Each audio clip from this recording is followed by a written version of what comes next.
starp 18,02 mīnus 28,02. 1968. Tā nu liekas nakts ir pagājusi. Sāksim strādāt pie nākošās programmas Mazais princis. Scenārijs ir jau gatavs un atliek tikai strādāt.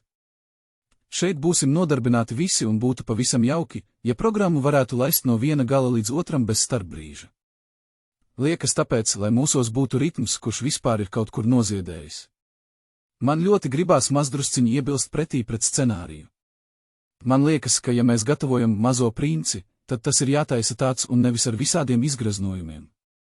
Kad mēs domājām par nākošās programmas saturu un stilu, tad tika izteiktas daudz interesantas lietas. Beidzot ir izvēlēts viens, Mazais princis. Bet vai vajadzēja šo programmu lieki izgraznot un sarežģīt? Pieņemsim, minietīdes šeit ir vajadzīgas, bet krāsu pantomīmas gan nē. Mēs šoreiz paši sevi apzogam, jo tas ir tik kolosāls materiāls, ka to nevajadzētu tagad izniekot priekš nevisai nozīmīgiem momentiem. Vēlāk tas noderētu pilnīgi kā barība smadzenēm, jo katrs par tām domā savādāk un vērtīgums būtu tas, ka mēs prastu apvienot par vienu krāsu daudzu cilvēku domas un nevienu. Ļoti žēl, ka šeit jaunajā programmā ir arī ielikta etīde Laime.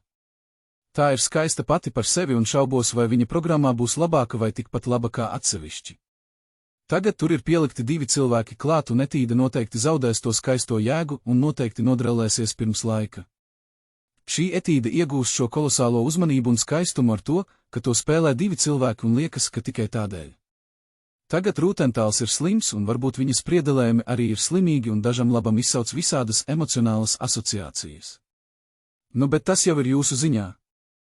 Es nevisai ticu Mazajam princim, jo man liekas, ka vēl ļoti daudz vajadzēs mest projām, lai varētu normāli sākt strādāt. Vēl ļoti žēl, ka Roberts uzskata mani ar ciešiem sakariem ar Modri. Ļoti žēl un Robert, tas neko vēl nenozīmē, ka esmu pazīstams ar Zentu, Gustu, Laimu un Modri. Man liekas, ka aiz muguras pavisam nevajag runāt par šo tēmu.